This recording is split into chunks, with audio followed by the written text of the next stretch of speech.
All right, good afternoon. Welcome everyone to today's Lunch Bunch. My name is Kate Wood. I'm Community Partnership Manager with Delaware Hospice, and I'm filling in for Sarah Chandler.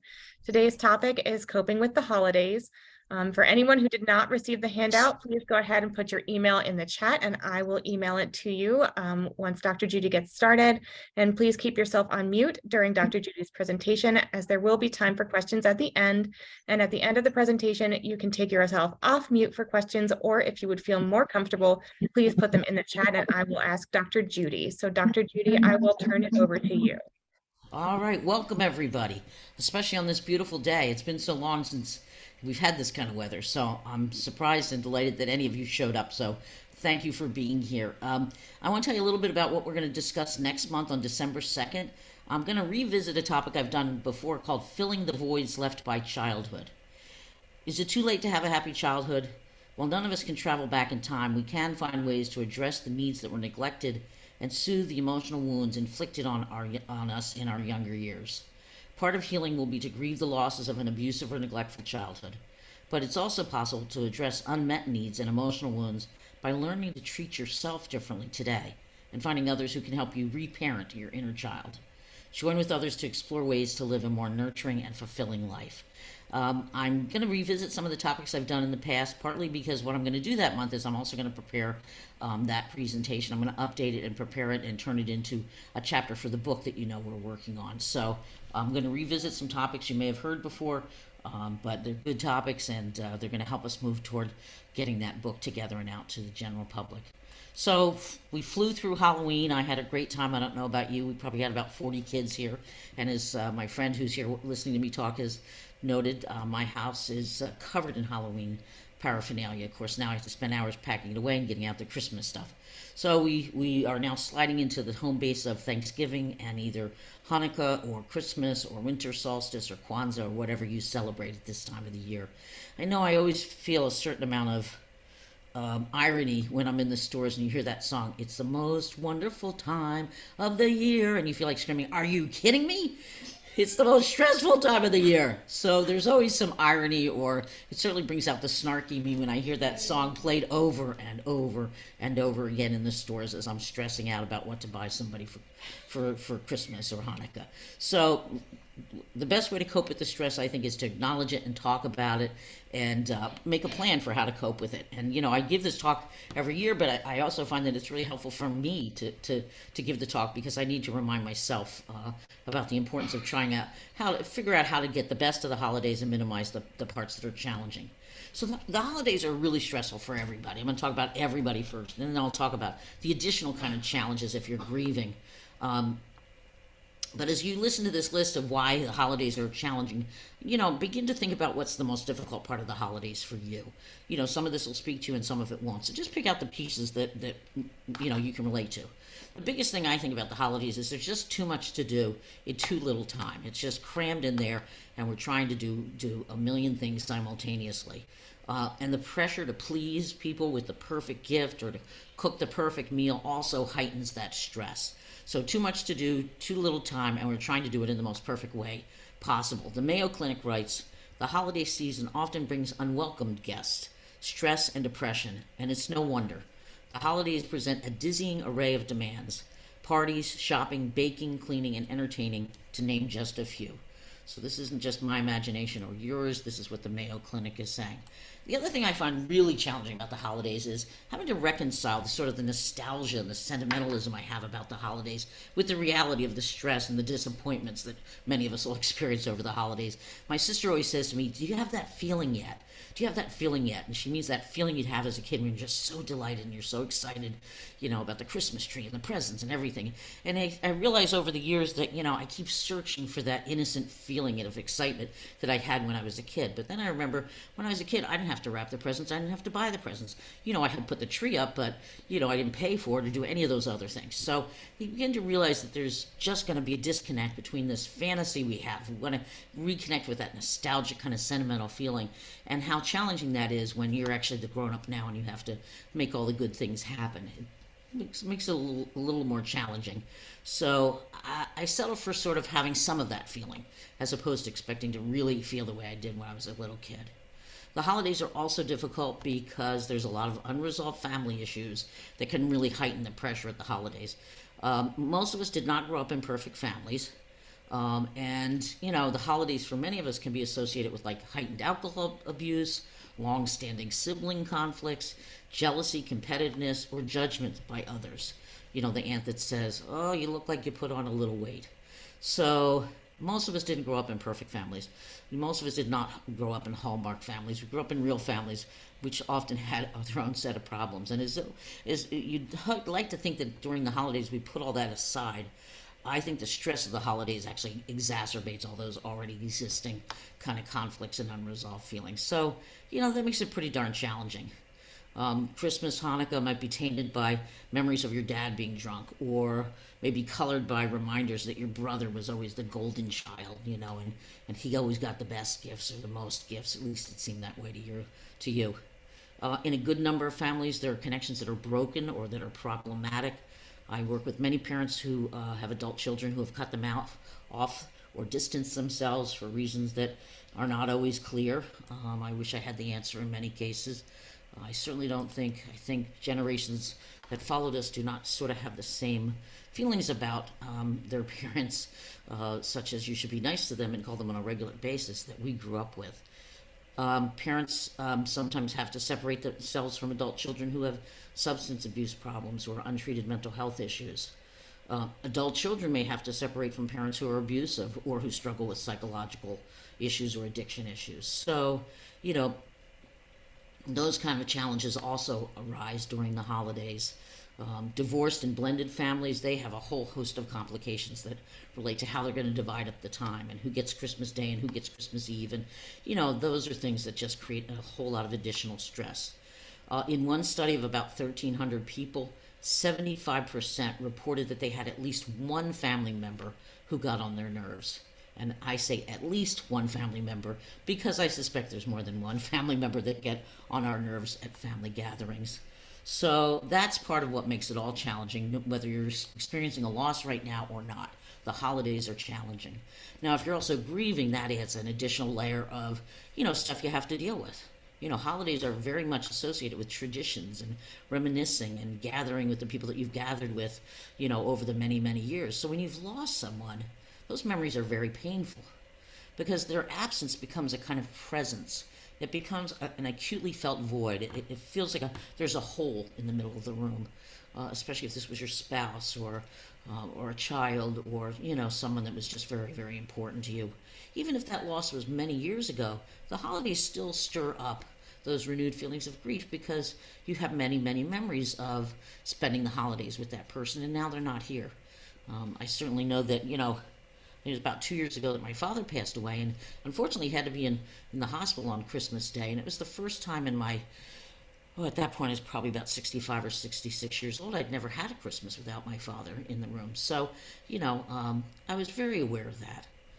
Of course, we brought him a little Christmas tree and all kinds of things, snuck in some eggnog, and probably got him in trouble, but we tried to include him in the holidays. But I was very aware of not having him there.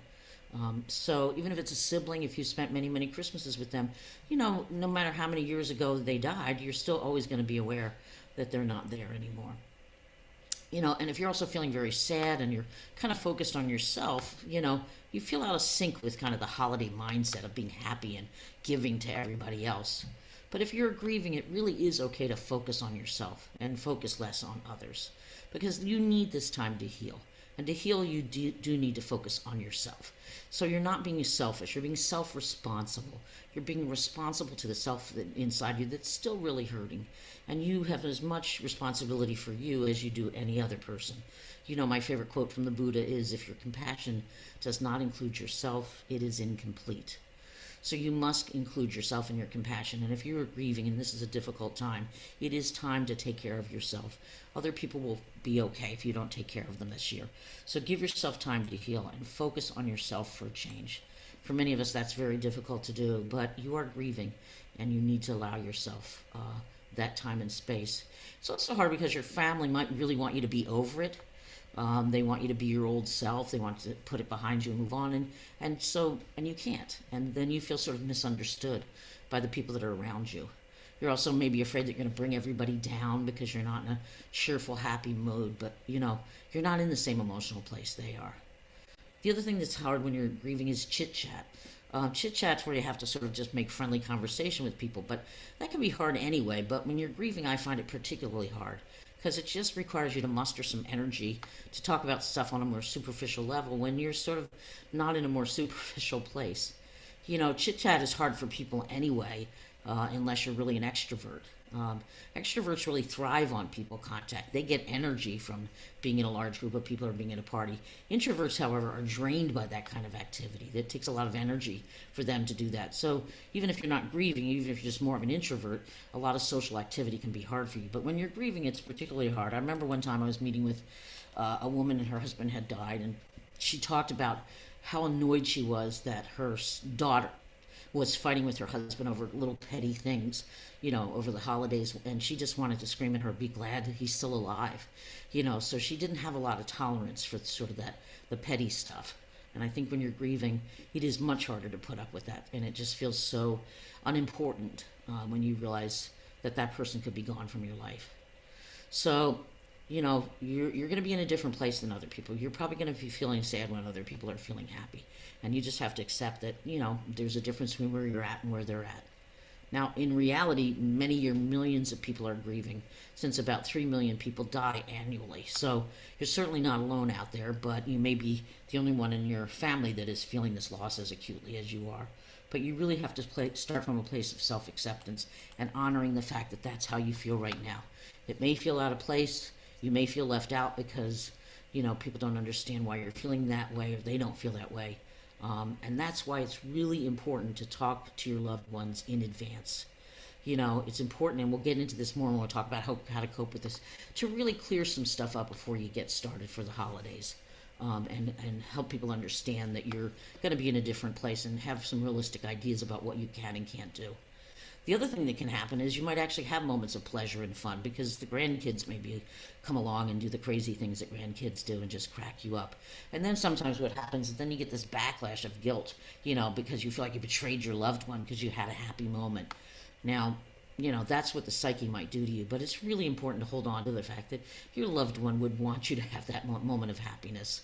But again, that's the problem. You're sad or you're out of sync with other people, or then you have a moment of happiness and joy, and then all of a sudden you feel guilty about it. So important not to feel guilty. Holiday music is all around us, and music stirs up very strong feelings, and it's a very strong trigger for memories. And so, in fact, some of you have heard me talk about a documentary called Alive Inside, and it's about a social worker came up with the idea of using music to help people tap back into their memories who had Alzheimer's and other kinds of dementia. So he would load up music that was appropriate for that person's era, and put them on iPods or earbuds or whatever those things are, and they would listen to the music. They showed one man who's very withdrawn, he's sort of hunched over, and his daughter's saying, do you know who I am? And he clearly doesn't, and they put the music on his head, and all of a sudden he sits up and he's like, that's Cab Calloway. My brother and I, we used to sneak out and go sneak down to his concerts and listen to Cab Calloway. And then they said, what do you like about the music? He said, it's the love. You feel all the love. And it's an incredible documentary about the power of music to put people who are even in states of dementia back in touch with their feelings and their memories. And it's a really amazing thing that can happen. Partly it's because the part of the brain that's associated with like creativity and music is called the parietal lobe, and it's one of the last areas that's affected by things like dementia. So music can be a very strong trigger that can be good, and it can also be difficult. But being around a lot of music during the holidays, is apt to stir up feelings, too, because it brings back those memories. The other thing that might be challenging if you're grieving right now is if the focus on religious activities may be difficult, because you may be in a place where maybe you're just angry at God, or you feel abandoned by God that your loved one died and left you, and that's not an uncommon thing for people to feel. It's usually transitory, doesn't last forever, but if that's where you're at right now, that's where you're at. So having to be around a lot of religious activity may not be particularly appealing. Firsts are difficult because you dread some. So say this is your first Christmas without your spouse, or your first Hanukkah without your brother. They're difficult because you're dreading them. You find them difficult to get through. And then once they're over, they represent a really significant marker on the calendar. because it means now I had my first Christmas without my brother. And it brings that absence of your loved one into even sharper focus. So you dread them going in. It's challenging to get through them. But then when you come out the other side, it's also sad because you realize that's it now. Now the next Christmas will be the second Christmas without my brother. So it's also sort of a significant marker that says this is permanent. This is the way it's going to be now. And that's also hard to cope with. Alcohol can be around in a greater abundance than normal. You know, some people want to drink because they want to numb their pain or reduce their anxiety, but they end up being more depressed in the end because, of course, alcohol is really a depressant. So that's also what's challenging during the holidays is there can be a temptation to drink too much. It's a time when you may be experiencing renewed depths of exhaustion. You already are likely exhausted if you're going through a grieving period, if you've had a loss. That is very draining to go through a loss. It takes a large toll emotionally, not in ways that are even conscious all the time. But the psyche is constantly processing this loss, constantly trying to adapt to this new reality, and it is very tiring. Then you throw in the holidays where people expect you to be doing a million things at one time, and the exhaustion is going to reach new highs because the holidays are draining. They're going to drain what little energy you have left when you're grieving, which is why you need to set limits on what you're going to do and what you won't do. But we'll get to that. Finally, another reason the holidays is so difficult is because people want you to be your old self. I mentioned that before. This is problematic because, you know, when you've gone through a significant loss or something traumatic, you're never going to quite be your old self. You'll come out of it with a kind of a new self. Now, sometimes when I say that, it freaks people out. But what I mean is you'll emerge as a person who's come to incorporate the reality of this loss in their lives. Many of the parts of you that are you will remain you, but you'll be changed in some way. There's no way you won't be changed by a significant loss. So people want you to be the old you, and you're just not feeling like the old you. So that's another reason why it's very hard to cope with the holidays during when you're grieving. So let's not just talk about how hard it is. Let's talk about some of the things we can do. So here are some suggestions for everybody in terms of coping with the holidays. What you really want to do is you want to maximize the things you enjoy and minimize the things that are difficult for you. So if you're going to get together with your family in this day and age, I would recommend that you avoid emotionally charged topics, such as politics or long-standing family problems. That's, I think, become harder and harder over the last few years because of the divisive nature of politics in America today. It's hard sometimes to keep that in check. I feel blessed that all of my family members are more of my political persuasion than the other. But, you know, if you have very divided families, don't throw a match on the kerosene. Don't bring up topics that are likely to lead to a lot of tension and conflict. Now, if you decide you want to try to build some bridges, then be prepared to do a couple of things. And again, I really caution you to think about whether you want to do this. But if you feel strongly about it, here's a couple of pieces of advice I have for you if you're going to talk about something really emotionally challenging like politics. First of all, listen. Listen and not just try to make your own point. Don't, as the whole time you're listening to somebody's side of a story, be calculating how you're going to make your argument. Actually really listen. Because you can't expect someone to listen to you if they haven't felt like you listened to them. So be prepared to do that, and that might be hard. I'm not sure I could do that sometimes right now. But if you're going to if you want to build some bridges, this is a first step. You have to listen and not just think about the points you want to make. Points you make, try to convey them with stories that involve feelings, like how has the current political situation affected you personally? Generally, we find that what people will listen to more is feelings and people's personal stories than all the statistics in the world. So if you're going to talk about why you're upset about a particular situation, for me it would be, that I feel like gay marriage is at risk. I would talk about how important my marriage is to me. And I think sometimes when you talk about stories and the impact on your own life, people will listen to that more readily than all the statistics in the world. And also when you're listening to somebody talk, try to understand the feelings that are underneath the things they're saying. I think a lot of times what people are saying that I find alarming is really driven by a lot of fear. So if you really want to understand where that person's coming from and maybe have an impact, think about the feelings that are underneath the words, because that's what you really need to respond to. To say something along the lines of, I understand why that makes you fearful. I understand why that feels scary. You feel like you're going to lose your job or you're going to lose your status but if you're going to try to have these conversations, try to get to the feelings underneath. If things start getting escalated, just agree to disagree. And remember, politicians will come and go, but family is forever. So if you're not making any headway and it just seems to be making things worse, back off. And that's only for those of you who feel strongly about trying to have that conversation. I think with all the stress of the holidays, it's probably not the best time to have one of those kind of conversations. But if you really decide you want to, that's some advice I would give to you. Go below the surface. Acknowledge the other person's feelings. Talk about your feelings. Because sometimes that will be a way to really connect more meaningfully, where the surface level issues fall away and we get to a connection that's based more on recognizing each other's feelings. Another piece of advice I give to people before you go visit for the holidays is to think ahead of time about anywhere from 3 to 5 positive things that happened to you this year. Either positive things you experienced, maybe there was something you learned, maybe there was something you did that felt positive in the last year. So think of a couple of things that you feel good about that you either learned or experienced or did in the past year that would be things you can share with other people. It's a way to let people into your life, and it's also a way to encourage them to share more about their lives. And you know, we've all learned something in the past year. We've all accomplished something, if it was just a little something. You know, most of us didn't, compete in the Olympics. Most of us didn't accomplish some gigantic Hollywood-worthy, achievement. We achieve little things. So think about the little things. Think about moments that felt good to you. Maybe you had a powerful or poignant conversation with one of your kids, something like that. And invite other people to talk about the positive experiences they had in the past year. Because then you're at least setting a tone where you're in a more positive mind frame and you're bringing out the best in yourself and you're calling out the best in them. If you're dealing with somebody who is very difficult, chances are they are not going to change. Even if they really should change, even if they are really the one that should change, the likelihood of them changing is pretty low. So at the end of the day, the only person you have control over is yourself. And even though they're the ones who should change, probably you will be the one who has to figure out how to deal with that person. And expecting them to change is just unrealistic. So if you're dealing with a difficult person, you have a couple options. You can choose just not to react.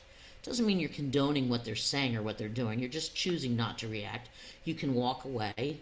You can limit the amount of time you spend with that person. Or if you really need to, just leave. Get away from them.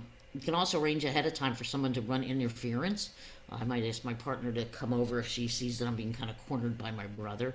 I used to do this thing when I'd go away for the holidays where I always had somebody I could call back in Boston and ask, like, am I really an okay person? Because right now I'm feeling really lousy about myself, because I've been getting a dose of my family. And so just to have somebody you can touch base with who can remind you of who you are.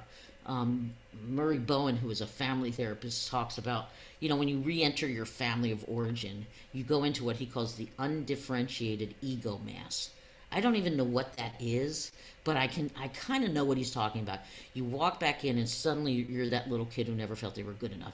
You walk back in and all those issues that you had in your childhood are all brought back and they're all stirred up again. So arrange ahead of time to have somebody you can talk to who can give you a reality check if that stuff starts getting to you. And really take a break, walk away.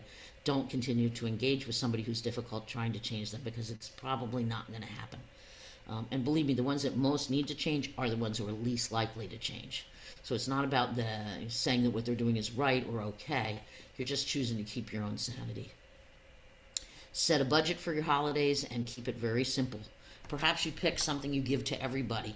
Could be a gift certificate, could be an inspirational book or a book that you read that you felt was one of the best books you read this year. I always think a nice soap or a body lotion can be a great gift. We all have to take a shower in the morning, and so it's really nice to have a good, sweet-smelling soap to start your day with. You can give people a list of your favorite books or movies and a gift card to either Amazon or your local bookstore, which would probably be even better.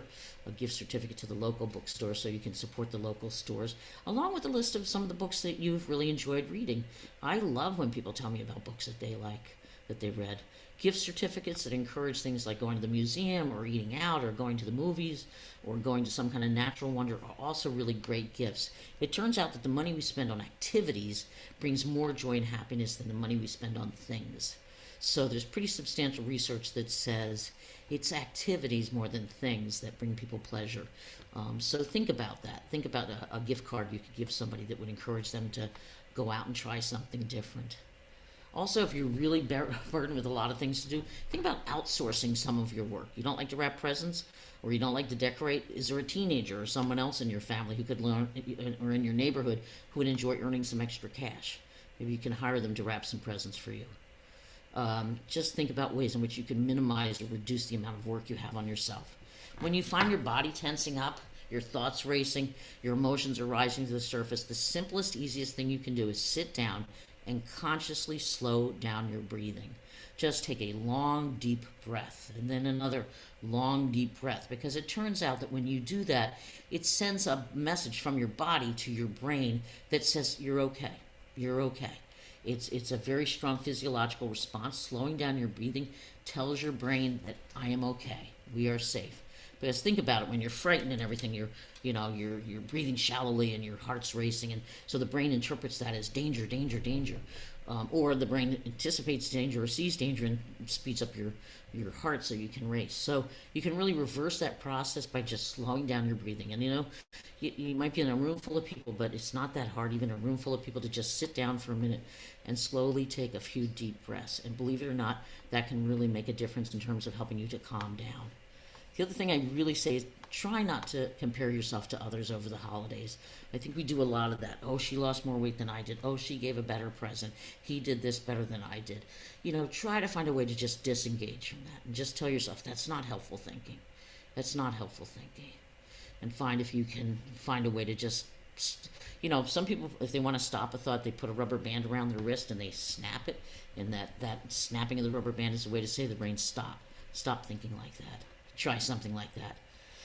If your family isn't perfect or you're estranged from your children, you might think that everybody else out there is having a Hallmark holiday and they would judge you if they knew about your situation. Well, chances are they are not living a Hallmark moment, and they would feel much more compassion and connection than you would imagine if you really did tell them about the challenges of the holidays for yourself. It's not a bad conversation to have with people, as you get ready for the holidays, to find out that you're not alone in facing some of those kind of challenges. I find that it's so interesting. People are really afraid to share their vulnerabilities, and yet often when they do share their vulnerabilities and they open their heart a little bit, they get not what they're afraid of, which is judgment, but actually people saying, oh, you too? I feel the same way. I've struggled with that myself. And there's immediately a greater connection between you and that other person. So risk a little bit of vulnerability with the people that you feel close to, and you may find that it makes you feel closer to them to be able to be candid about the dread about the holidays and all that kind of stuff. As much as possible, practice good self-care. Get a full night's sleep. Take a nice hot shower or bath. Drink some herbal tea. Ask your partner to scratch your back or massage your hands. Speak to yourself with kindness. If you notice that your inner tape is just beating you up all the time, try to imagine a very loving person talking to you. Imagine what they would say to you. They'd probably say to you, it's okay. It's okay. So what if so-and-so got a bigger gift for the grandchild? That's not what matters. It's really okay. So talk to yourself with kindness, and if you can't find it from your own heart because you probably didn't have it modeled very much, then borrow my voice, or think of someone who you were close to growing up who was kind, and imagine them talking to you. Drink lots of water and try to eat healthy food at least some of the time, but don't shit on yourself or feel guilty if you eat those Christmas cookies, because that's the nature of the holidays. You're going to eat Christmas cookies, and it really is okay. What I would say is be mindful about it and eat that cookie with every bit of gusto you can and really savor it. I say to people, don't deny yourself things that you really want, but take the time to really savor it so that you really do enjoy it, because it's so easy when especially we're anxious to just eat stuff fast, just to fill that void, and we don't even enjoy it. So slow down. Let yourself have the Christmas cookies. Let yourself have the treats if you want to. Just take the time to really enjoy it and be mindful. Be fully present in that moment. And try to be fully present in the moment, when you're at events and stuff. Just, rather than always making mental lists or thinking 10 steps ahead, just try to take time to be in the moment and savor whatever is happening.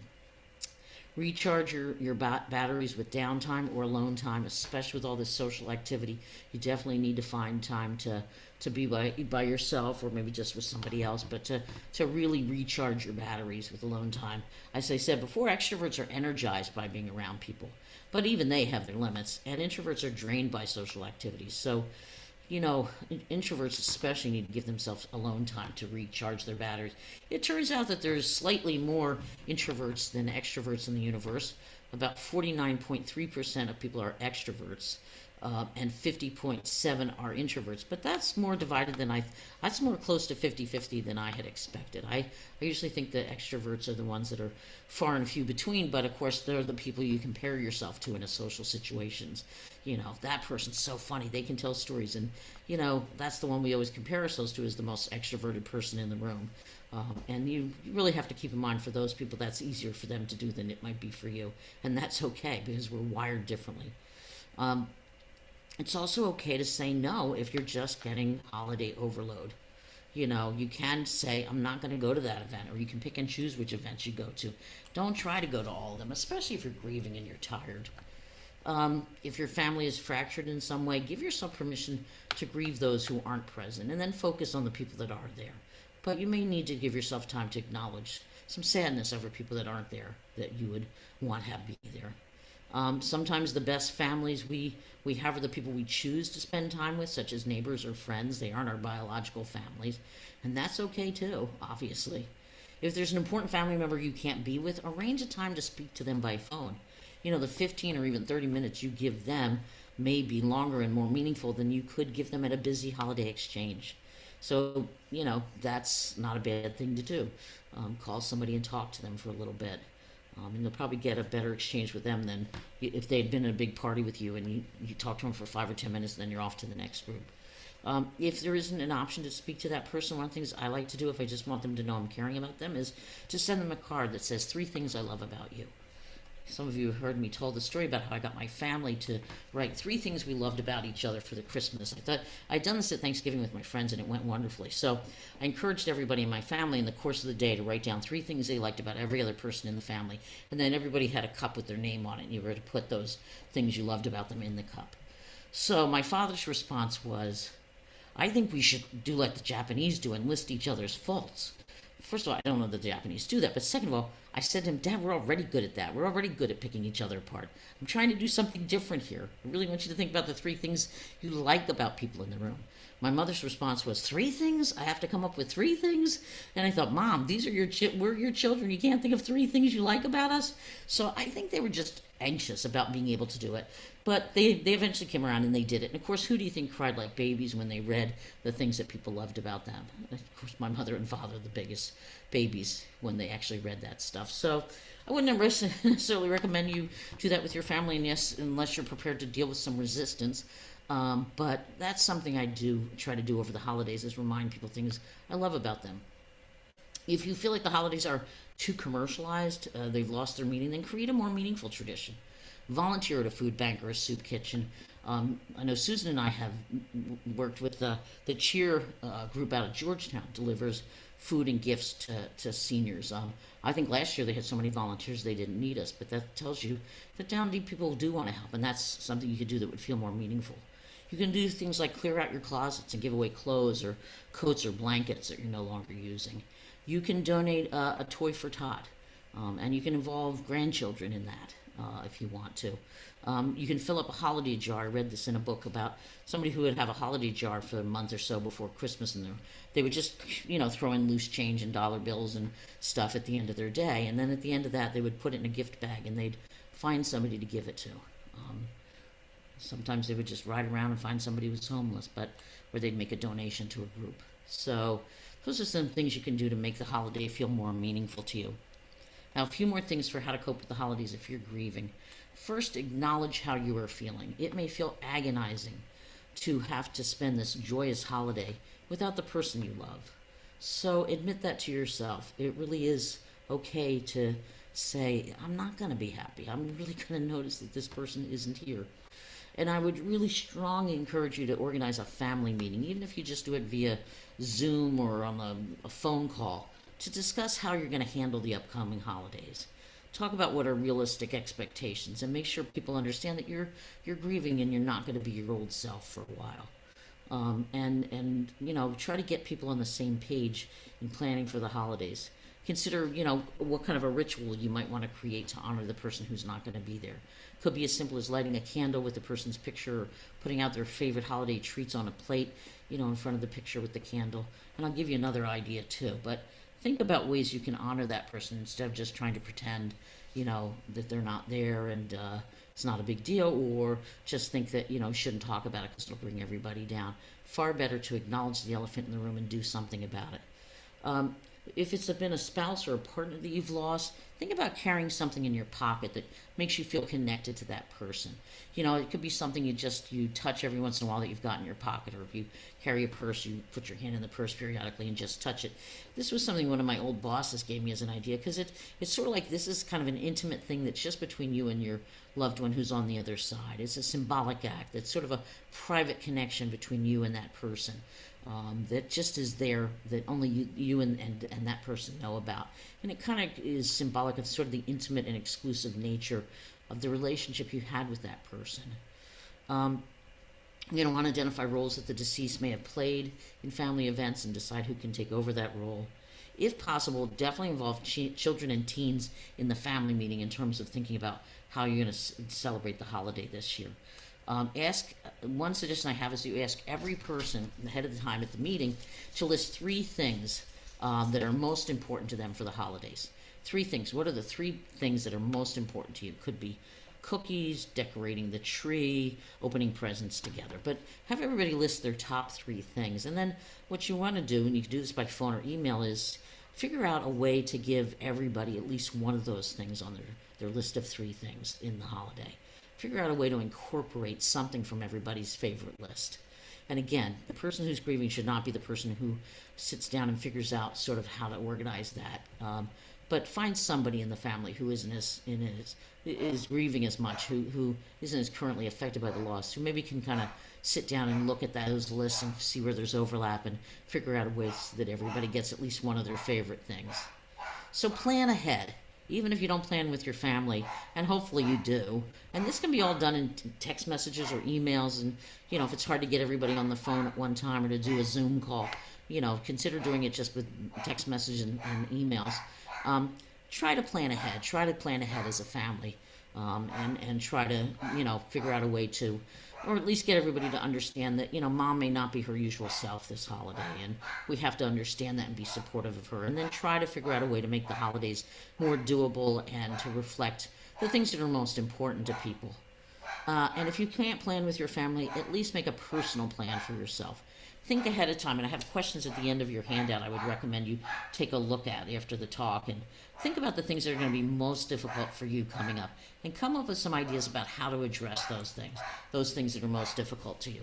If being around people and having to make a lot of chit-chat is what's difficult, go to social events late or leave early. Limit the number of events you go to. It really is okay to say no, especially if you're grieving right now.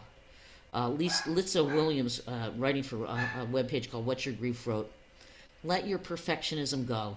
If you always have the perfect tree, perfectly wrapped gifts, and a perfect table, accept that this year may not be perfect and that it is okay. I know this is easier said than done for you type A's. You type A's, but try to give it a try. So that's the other thing to do. Please give yourself permission to not be so perfect this year. In fact, grieving or not, let's all give ourselves permission to be less perfect this year. There's a concept, I think it's Japanese, called wabi-sabi. And wabi-sabi means that you acknowledge that imperfection is a part of pretty much everything, that we can't do anything perfectly. And it embraces the idea that, there's going to be imperfections in anything you do and that's okay. So, figure out how you can do things a little less stressfully by being a little less perfectionistic. That's hard to do if it's really ingrained in you, but really just stop and think, is this good enough? Figure out how other people can help you and ask for that help. I know lots of us find it hard to ask for help, but our lives will be so much better when we really learn how to ask for help. People really can't read our minds. We want them to, and we think that's what love is. But you know what? My therapist used to say, don't never ask, don't never get. That was what she said as a little kid growing up. Don't never ask, don't never get. And there's wisdom in that. She used to say, too, that you come into the world as a baby knowing how to ask. That's what crying is about. We know how to make it known that we need something. but we lose that over time, and I think we need to regain it.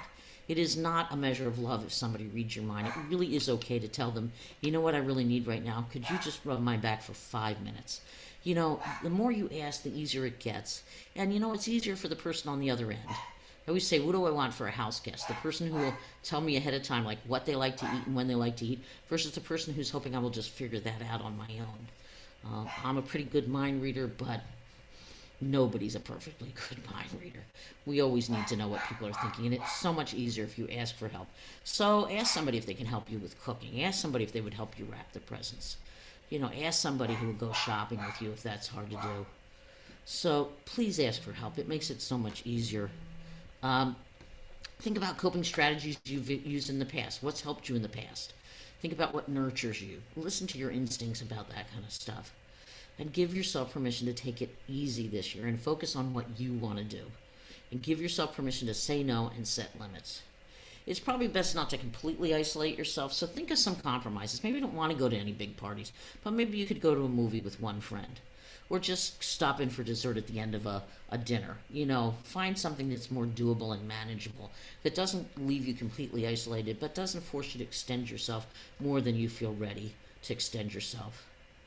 And be around people who understand that you're grieving. And if they don't understand, then educate them. The most important thing you can educate people about your grief is that they can't come up with any perfect words to make it better.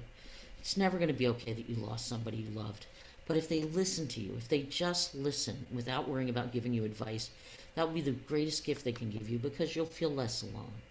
You know, you need to be able to tell somebody, this is the day when usually Jack and I would go to the church and light a candle. I mean, it's just somebody listening to how you're feeling and the things you're missing and the things that are running through your mind leaves you less alone. Nobody can take away the pain of the grief, but they can make you feel less alone. And all they have to do is listen.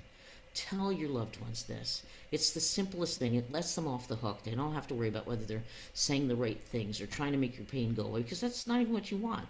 They might say things like, well, let's just go shopping, or let's just do this and not think about this. That's not what you need. You need somebody who says, okay, sit down. Tell me what you miss about Jack this year. You know, it's so easy for people to be there for you. Just make sure they understand that. And it's a very simple little educational thing you can do for them that will also be good for you. Give yourself a present, even if it's just the present of putting yourself first this year, or at least first some of the time. If you have trouble parting with your loved one's clothing, this could be a time to donate some of it, all of it to homeless shelters and places like that. But again, what I say about that is the timing is yours to decide. If it's not the right time, you don't do it. You might want to pick out a few special items that belong to your loved one and give them as gifts to family and friends who would appreciate them. Somebody told me at a funeral for, I think, their father, they put out all his ties, and they told people they could take a tie if there was one that they felt drawn to. And quite a few people took ties that the father had worn over the years. So think about something maybe that you can give, a favorite book they had, or a piece of music, or a tie. Cut down on the shopping. You know, shop through catalogs, just get gift certificates, buy one book you really like, give that to everybody. Or again, think about something that was owned by your loved one that you think they might like having. Make shopping as easy as possible, and if you prefer to just skip it, skip it. Now, me, I'm the opposite. When I'm upset, I'm going to shop more, but not for a lot of people. That's hard to do, especially because you're out in the store listening to all that music. Give yourself permission to feel however you're feeling in that moment. Cry when you need to. Tears are natural pain relievers. We cry for a reason. We often say, have a good cry. Crying is healing. But if that time, you know, there are times when you're going to feel mad and you're going to feel frustrated. There are going to be other feelings you have. Just allow yourself to have those feelings. Don't judge them. Don't should on your feelings. You have to decide about a safe way to express them. You know, if you feel angry, you can't just go punch somebody out. So use the should to decide how to express that emotion. But always let yourself know what you're really feeling, because it's there for a reason. So if you're really angry, go tear up a phone book or scream into a pillow, or get in your car and ride around screaming, and hopefully out on a rural enough road that, you know, the cops don't pull you over. You know, my favorite is go get a bag of ice cubes and find a brick wall and hurl those ice cubes against the wall and get your anger out. You know, the good thing about ice is it's going to melt. You don't even have to go back and clean it up. So let yourself feel whatever you're feeling and find safe ways to release it. Be happy when you can, and don't be surprised if you get a little backlash from that because you think, oh, but I'm grieving.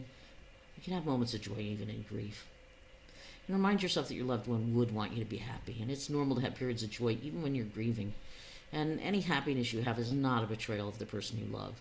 If the shoes were reversed, you would want them to be having moments of joy, and that may not happen, but if it does, you might get backlash, and that just comes with the territory.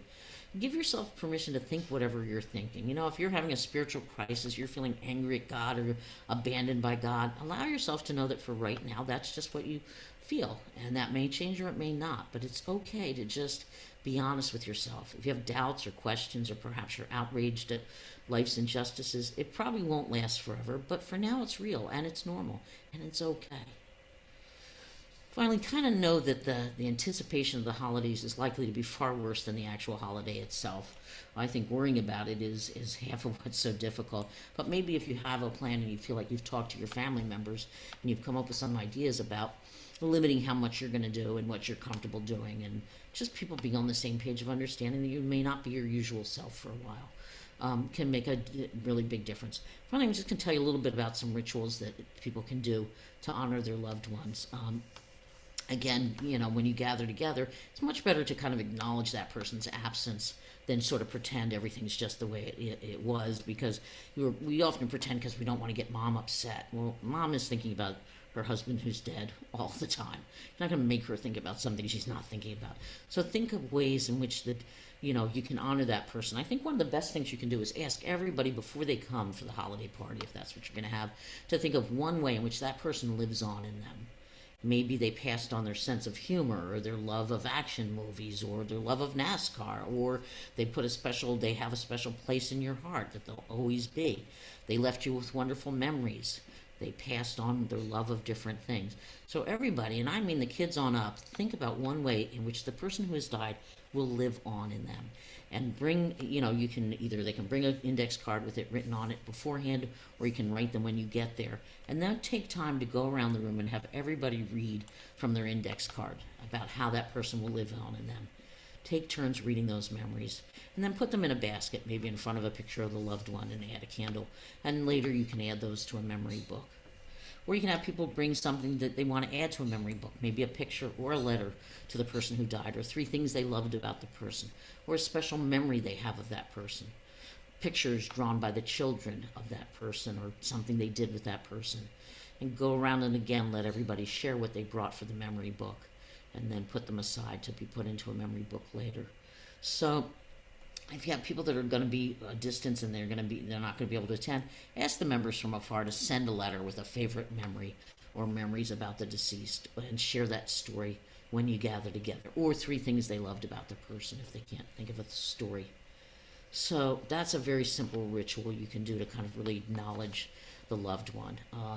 You can start a new tradition, just even sharing stories about the loved one with the children who are present, who may, over the years, if every year they hear something more about their grandfather, then they'll get to know that grandfather they didn't necessarily have a lot of time with.